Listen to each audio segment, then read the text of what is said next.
just to warn you, the camera's also on the audience, so if you're sleeping, everybody in the world is going to see you.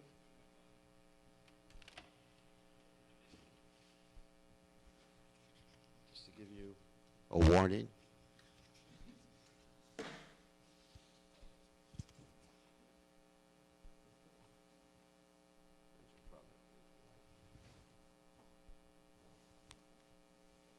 All right.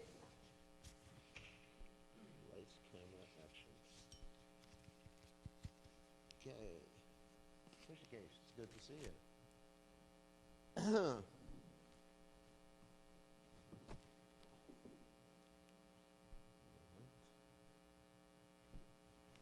Today's a special festival day.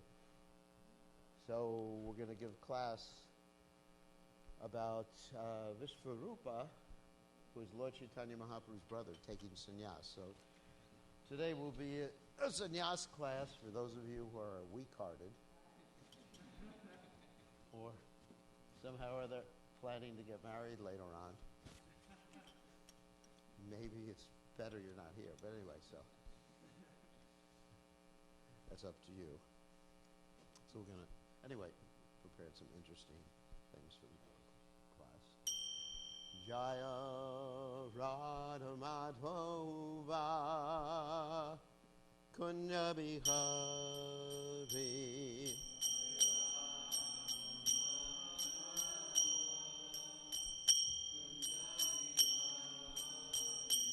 Jaya Radha Madhava Kunya Bihari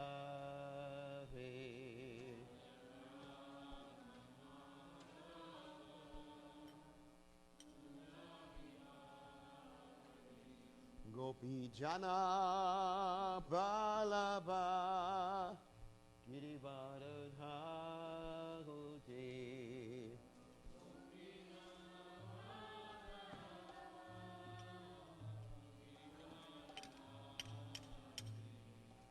Gopi Jana Balaba Girivardhari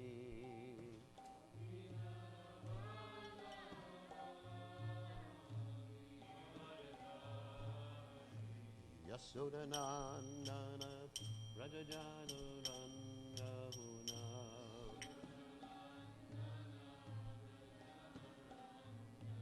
Yasodanandana Rajajanuranjana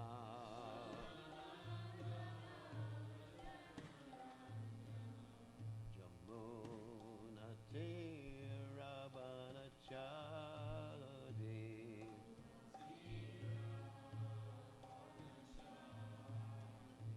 Yamuna Tirabhanachadi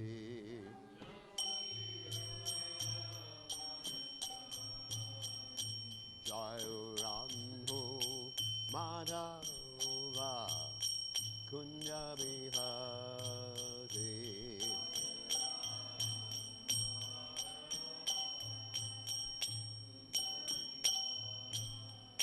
Jairanhu Madhava Kunya Bihari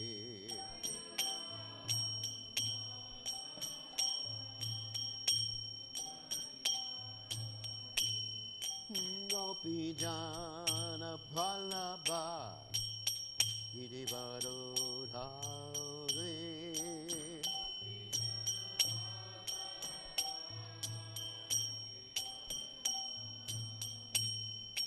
Gopi Jana Ballabha Girivardhari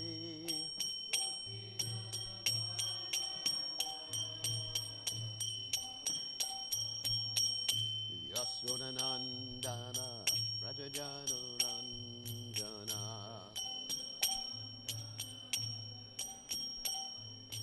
Yasodanandana Rajajanuranjana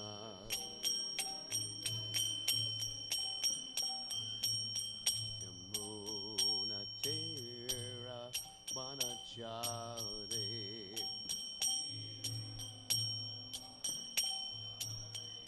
Yamuna Tera Panachaude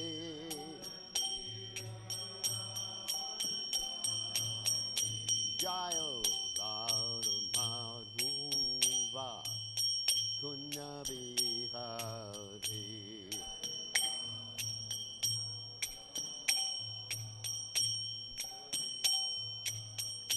Jayo Radha Kunyabihari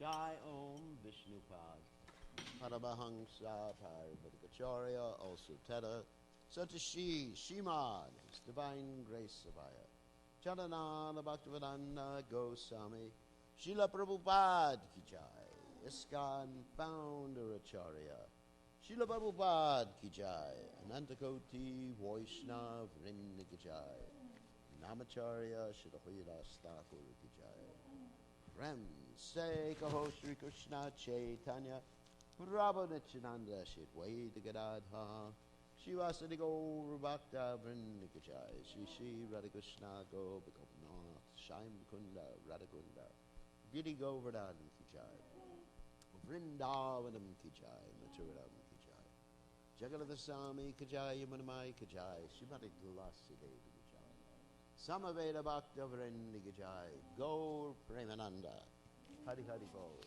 All glories the assembled devotees All glories the assembled devotees All glories the assembled devotees All glories to Shri Guru and Gauranga Srila Prabhupada Ki Jai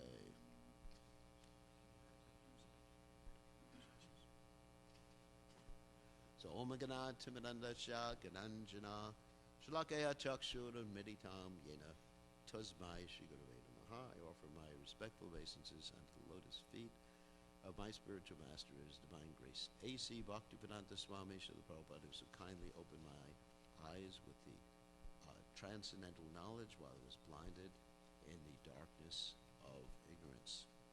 So today is a day called Visvarup. No bugs? He used to give me garlands with bugs on them. So it's called, careful Tulsi, Visvarup Mahotsava. Mahotsava, Utsava means like a festival. Mahotsava means big festival. Got it? So it's the day that Visvarup, the brother of Lord Chaitanya Mahaprabhu, took sannyas.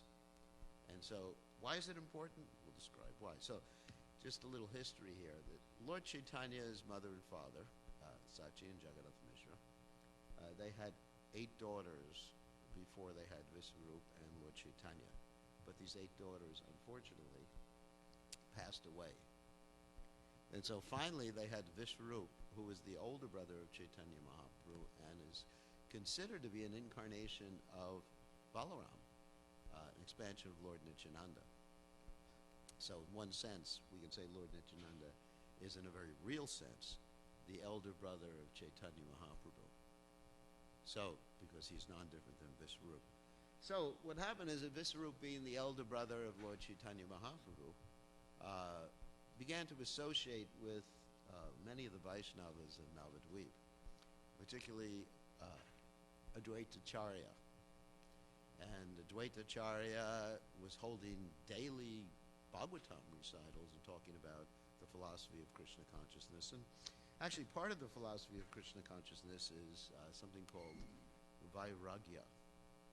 For those of you who don't know what Vairagya means, it's the opposite of Ragya. And if you don't know what Ragya means, it means Rajagun, passion. So the opposite of passion, what is passion? Wanting to enjoy this material world. We can be passionate for Krishna, and that's not material passion. That's called utsahand, right? Enthusiasm. Just like Kumari Saki is very enthusiastic all the time. It's like, wow, I wish I was at 1/10 of that enthusiasm.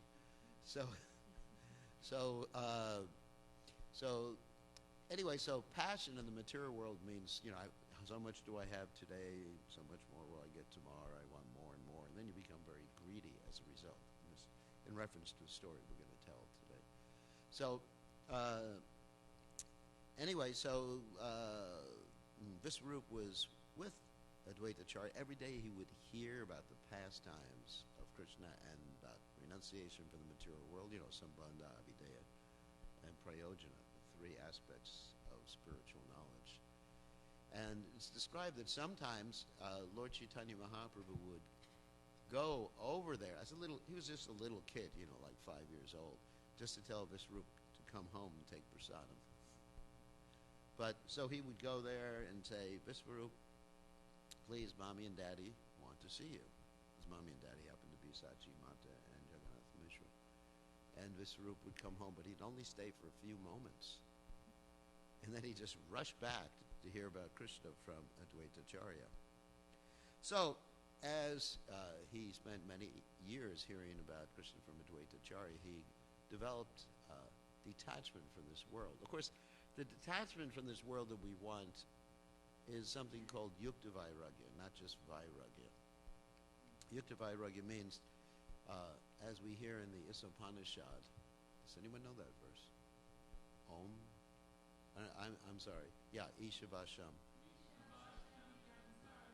Yeah.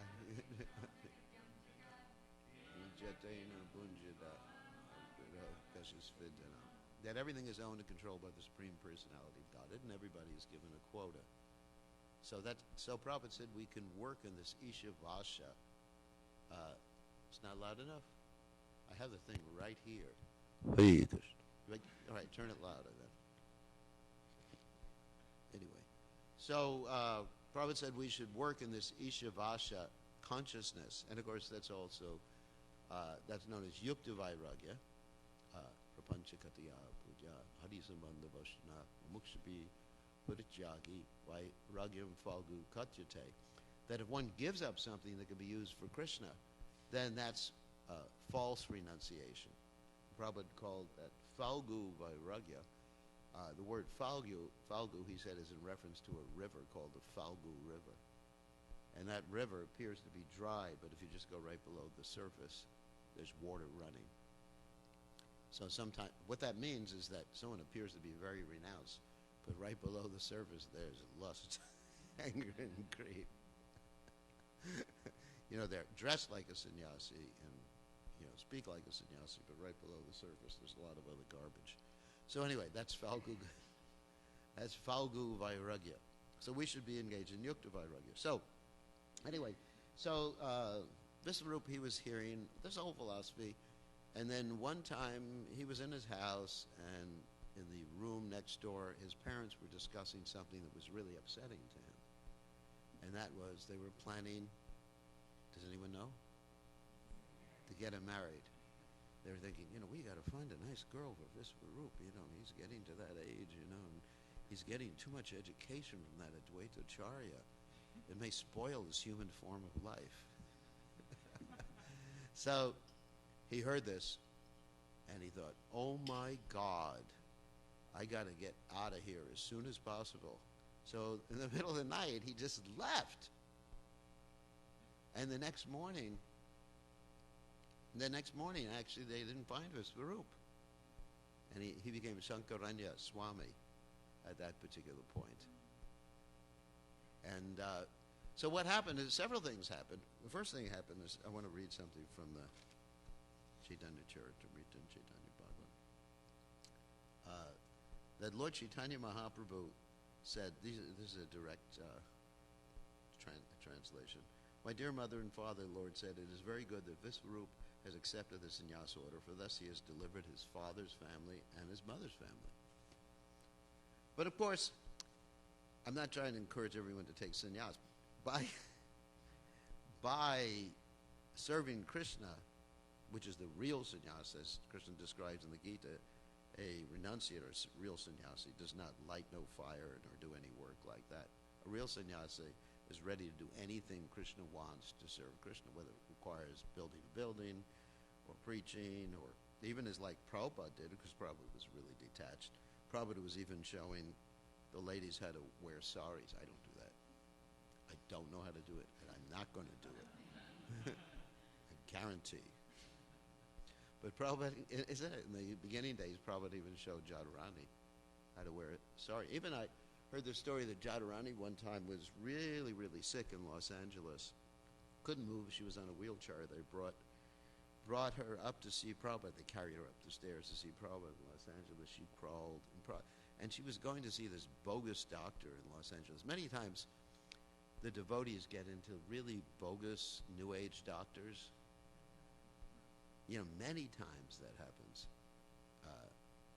There was another time in India that Prabhupada said a particular Ayurvedic doctor was bogus and nonsense.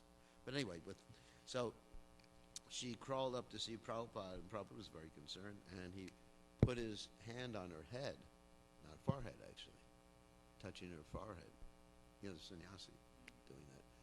And he said, "Your doctor's bogus." Said, "You'll be all right." So she gave him the doctor. The doctor was just macrobiotic, you know, just brown rice. You know. It may be good for cats, brown rice, but not for human. I know. I mean, I take brown rice once in a while. So just a brown rice, you know, like macrobiotic. And then within a day or two, she was jumping up and down. So you know, anyway, that's Yukta Vairagya.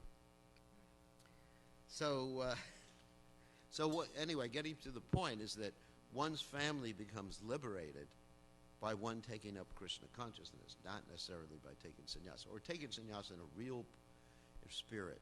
You know, the essence of sannyas is, in any ashram, to dedicate yourself fully to the service of the Supreme Personality of Godhead and be detached from society, friendship, and love. You know, not being deterred by all these different factors. So anyway, so Lord Chaitanya said, it is good. He delivered both his father's family and mother's family. And then, very soon after that, Lord Chaitanya Mahaprabhu took some betel nuts that were offered to the deities and fell unconscious. This is the story in Chaitanya Bhagavat also. And when he took these betel nuts, his mother and father got really upset.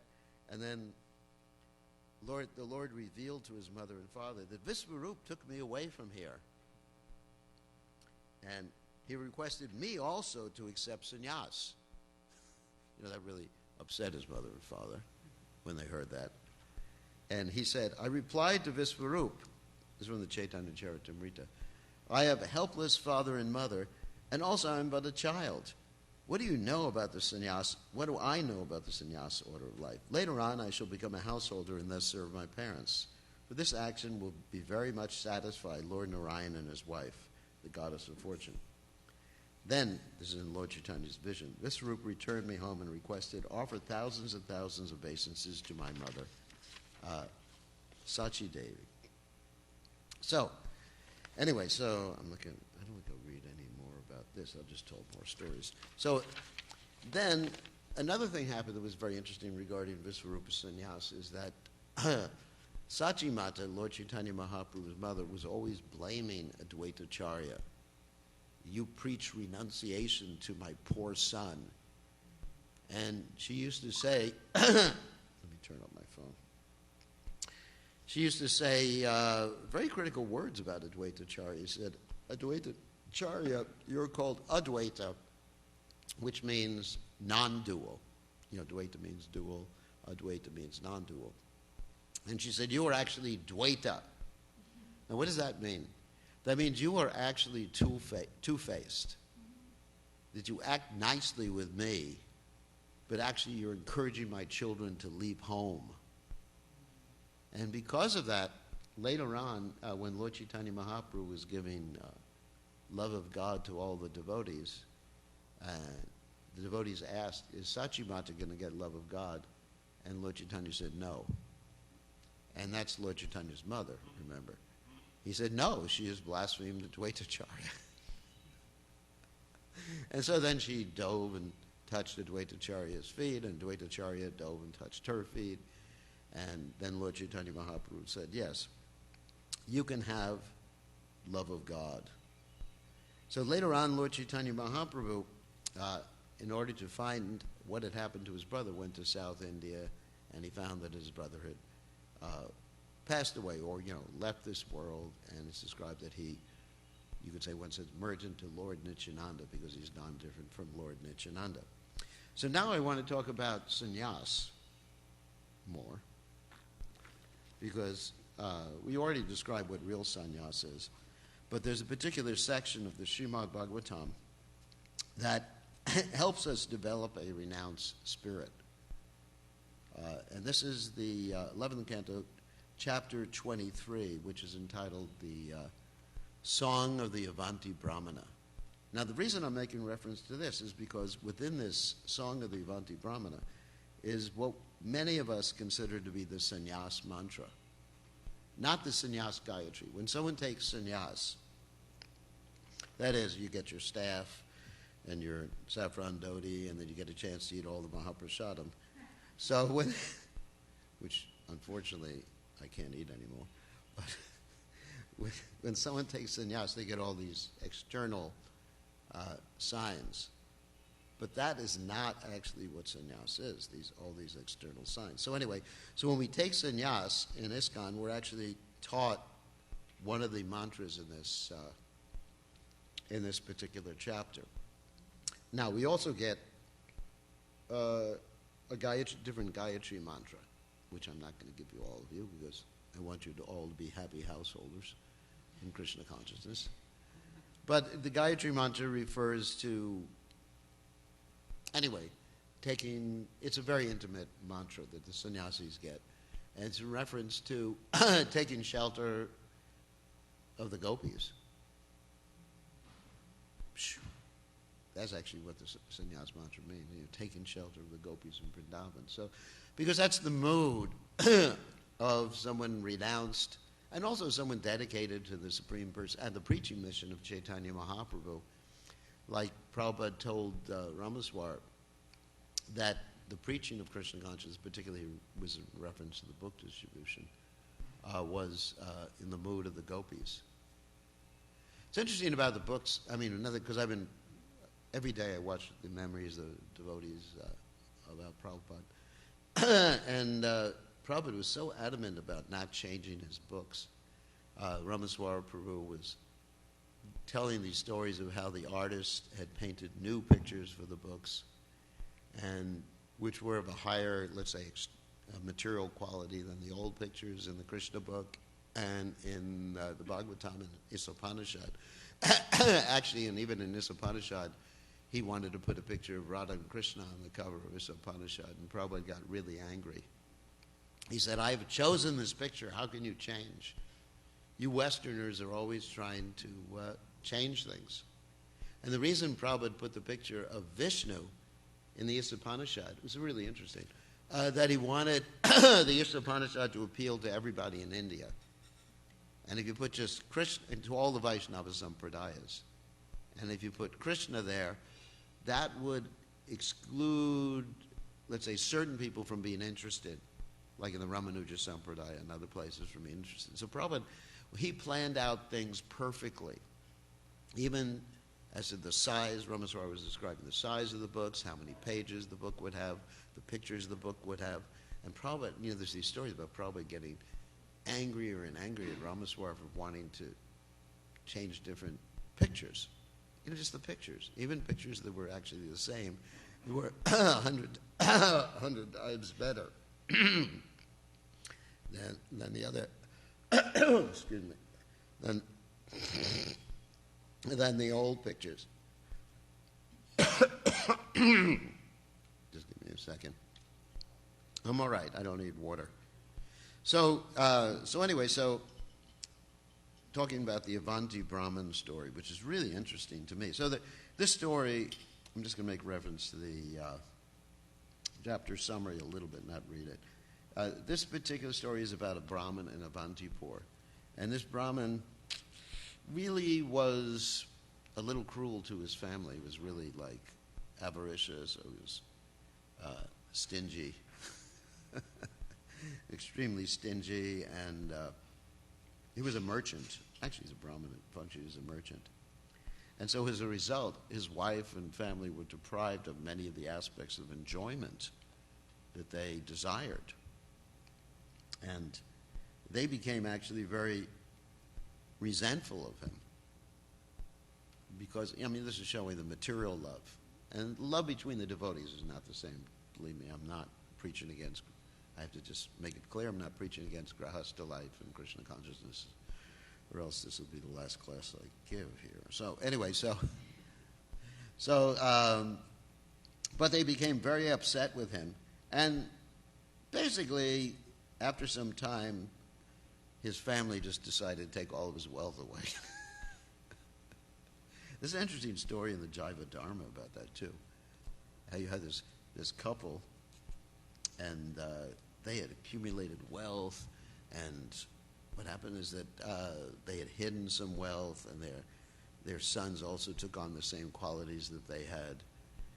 And their sons basically just wanted to get rid of them because they were so stingy, and anyway, whatever. And the sons were also stingy. So they told their sons, they had 4 sons, they told their sons and their sons' wives that whoever takes care of us the best will actually get this hidden wealth that we have that you don't know about. And so the sons all met together and the wives met together, and they decided, well, let's just send the old people to Mayapur. And when they are on their way to Mayapur, we'll just dig up in the bedroom, we'll find all the wealth. And so they were on their way to Mayapur, and they heard what their sons had done, and the sons' wives had done. And they thought, we got to go back. They actually love us. And there was a Vaishnavi with them who told them, that, are you crazy? If you go back, they'll kill you. And so they went on to Mayapur, and even though they were stingy before because they were associating with the holy Dham and the great sages there, they became renounced. So what we're talking about is renunciation, not necessarily the formal order of sannyas. That's why I told the Jaiva Dharma story. So anyway, so he began to consider his whole life like that. And he was thinking, so much endeavor I've made, and then nobody loves me. So then he became very determined to engage in the devotional service of the Lord, hearing or understanding about this material world. And so we're going to read some of the verses culminating with with the famous sannyas verse. Okay. And this is really interesting. Just a few of the verses, beginning with text 52. If the soul himself were the cause of happiness and distress, then we could not blame others, since happiness and distress, he's talking about happiness and distress, would simply be the nature of the soul. According to this theory, nothing except the soul actually exists. And if we were to perceive something besides the soul, that would be illusion. Therefore, since happiness and distress do not actually exist in this concept, then why become angry at oneself or others? And if we examine the hypothesis that the planets are the immediate cause of suffering and happiness, then also where is the relationship with the soul, which is eternal? After all, the effect of the planets applies only to those things that have taken birth. Expert astrologers have, moreover, explained how the planets are only causing pain to each other. Therefore, since the living entity is distinct from these planets and from the material body, against whom should he vent his anger? So he goes through, you can't blame any of these different elements, whether it's time or fruit of work, for happiness and distress. And let's see, text 56 is, the false ego gives shape to illusory material existence and thus experiences material happiness and distress. The spirit soul, however, is transcendental to material nature. He can never actually be affected by material happiness and distress in any place, under any circumstance, or by the agency of any person. A person who understands this has nothing whatsoever to fear from the material creation. So Prabhupada's disciples give this purport. The Brahmana has refuted 6 specific explanations of the happiness and stress of the living entity, and now he refers any other explanation, any other explanation that might be given. On the basis of false ego, the bodily covering factually overwhelms the spirit soul, and thus one falsely enjoys and suffers that which has no real relationship with oneself. One who can understand the sublime teaching of the Brahmana spoken by the Lord to Uddhava will never again suffer. So Krishna is actually telling the story to Uddhava. That's he's relating what happened with the Avanti Brahmin, will never again suffer the terrible anxiety of fear within this material world. So, in other words, referring to Buddhism, that happiness and distress are caused by attachment, right? Give up the attachment, you get rid of happiness, material happiness and distress. That's a fact. So, no, the first principle is the material world is full of happiness and distress, particularly distress. And then the second principle is it's attachment is the cause. Third principle is give up the attachment, you get free of that. And of course the fourth principle is you do it by following the Eightfold Path. That's what the Buddhas say. And we also say by following Krishna consciousness, sadhana bhakti, and later on becoming bhava bhakti and prema bhakti, one can actually become aloof from happiness and distress. Now here's the sannyas mantra. Maybe I shouldn't give it to all of you because it will actually make you too detached. This is what we're taught when we take sannyas, in addition to the surrendering to the gopis mantra. Etam sa astaya paratma nishtam adhyasitam purvat tabar maharshibihi aham tarishyami duranta param tamo mukundagri nishevayaiva. And translation is, I shall cross over the insurmountable ocean of nescience by being firmly fixed in the service of the lotus feet of Krishna. This was approved by the previous acharyas who were fixed in firm devotion to the Lord, Paramatma, the Supreme Personality of Godhead. And, of course, this is also quoted in the Chaitanya Charitamrita. I'm going to read some of the purport here, too. Srila Prabhupada comments as follows in his purport in the Chaitanya Charitamrita in connection with this verse, which is a quotation from the Srimad Bhagavatam 11:23-57. Srila Bhaktisiddhanta Saraswati Thakur says that of the 64 items required for rendering devotional service, acceptance of the symbolic marks of sannyas is a regulative principle. If one accepts the sannyas order, his main business is to devote his life completely to the service of Mukunda Krishna. If one does not completely devote his mind and body to the service of the Lord, he does not actually become a sannyasi. It is not simply a matter of changing dress. In Bhagavad Gita, in the 6th chapter, text 1, it is also stated, Anashrita karma palam karyam karma karoti ya sa sannyasi chiyogi cha. That's a verse I made reference to before. One who works devotedly for the satisfaction of Krishna is a sannyasi. The dress is not sannyas, but the attitude of service to Krishna is. Now that's really interesting, because Prabhupada makes reference sometimes to one of his neighbors who lived next to him when Prabhupada was a grahasta, who put on sannyas robes during the day to collect money. Bhikshu. And then he turned all the money into his wife and family. And actually that's what I was instructed. When you first take sannyas, here's the cape every sannyasi has. I was instructed wrongly about this cape. I was instructed that the cape is to protect you from women.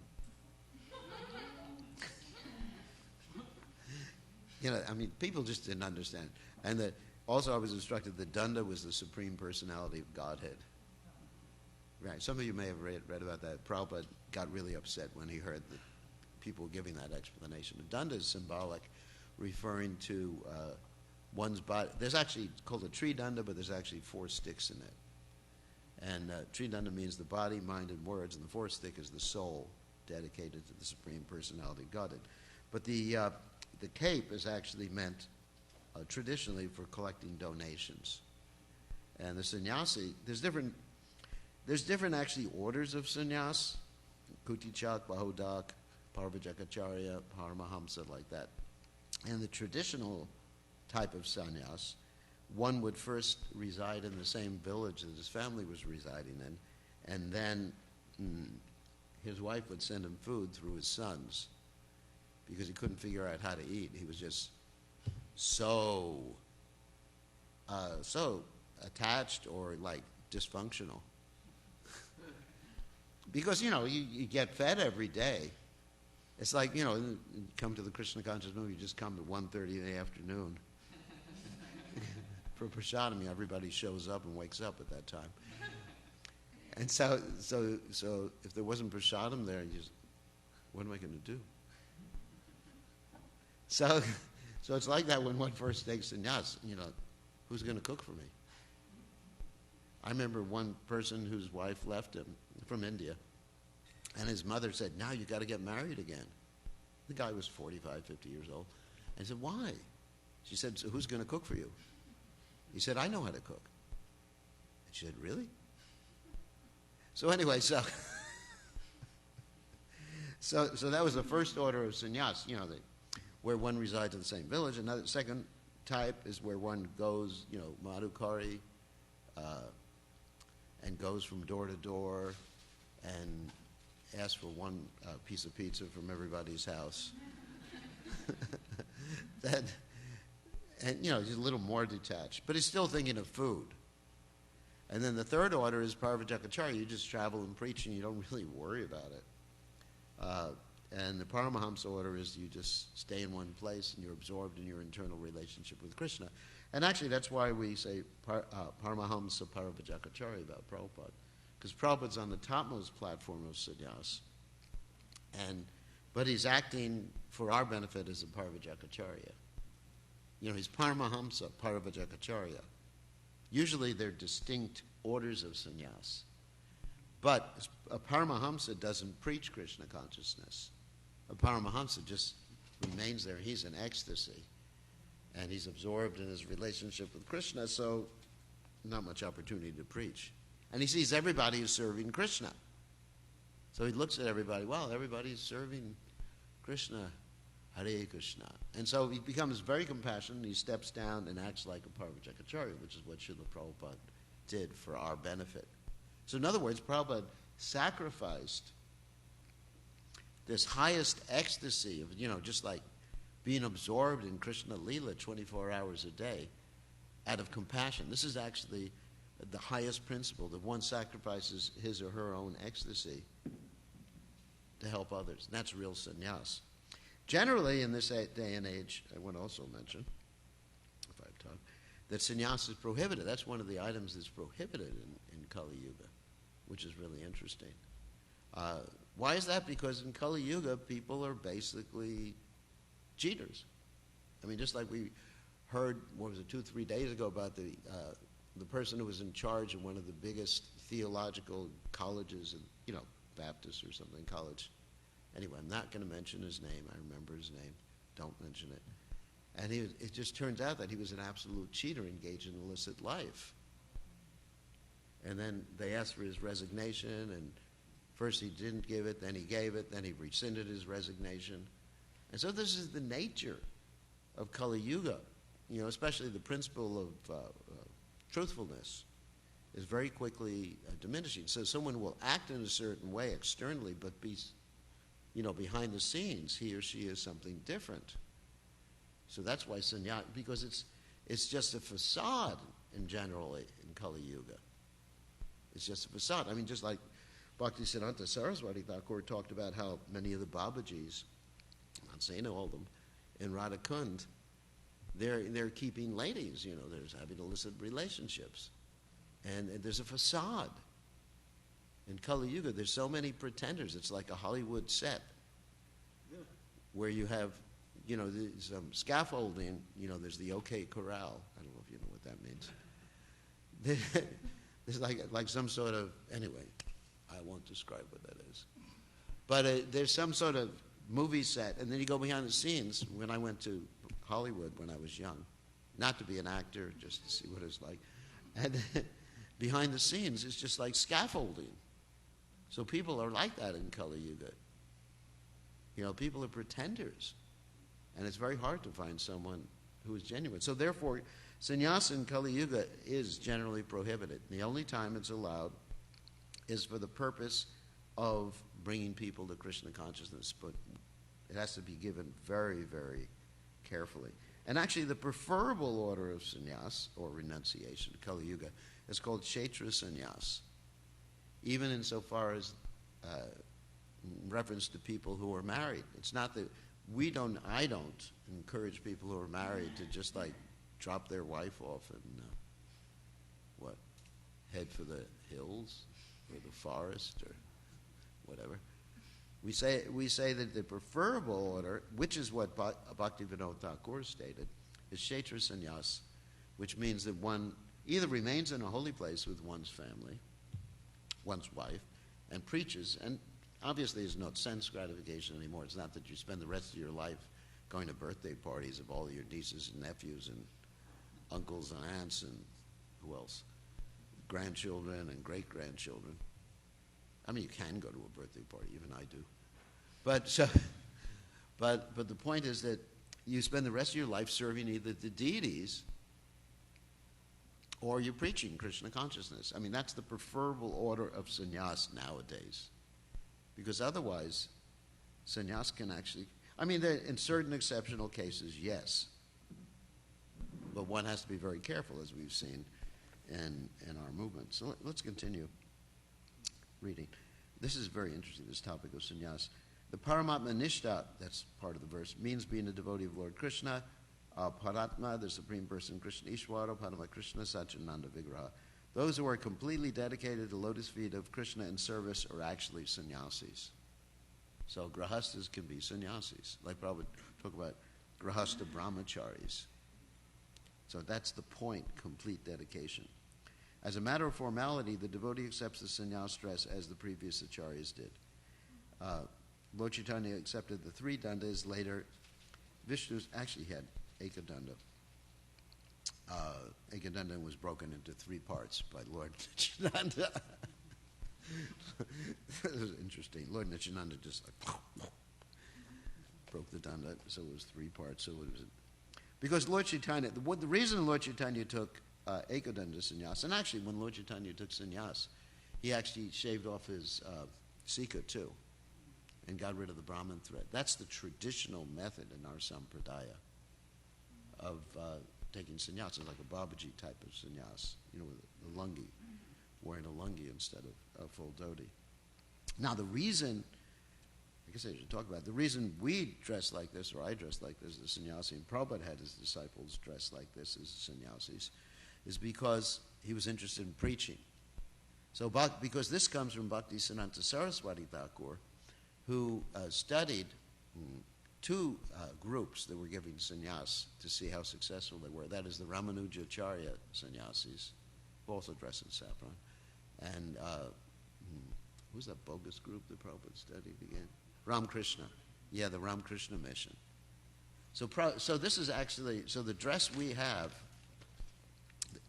was given to us by Bhaktisiddhanta Saraswati Thakur specifically for preaching, so people would pay respects.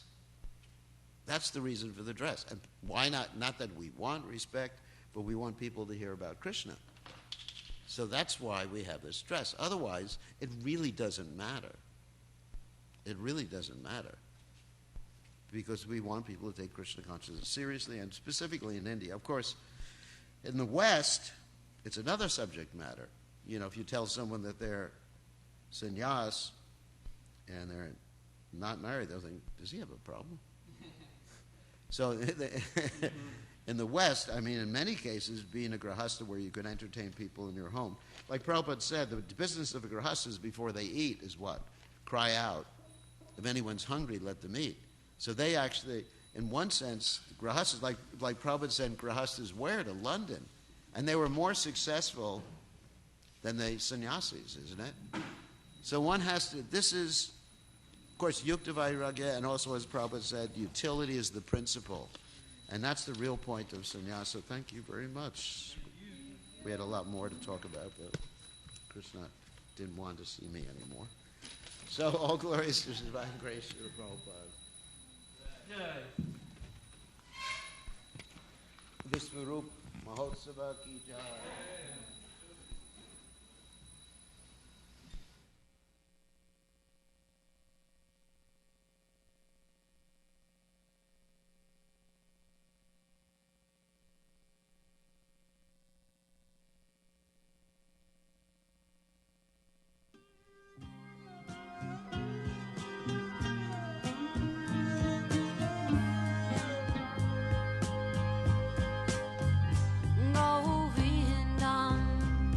Adi Puri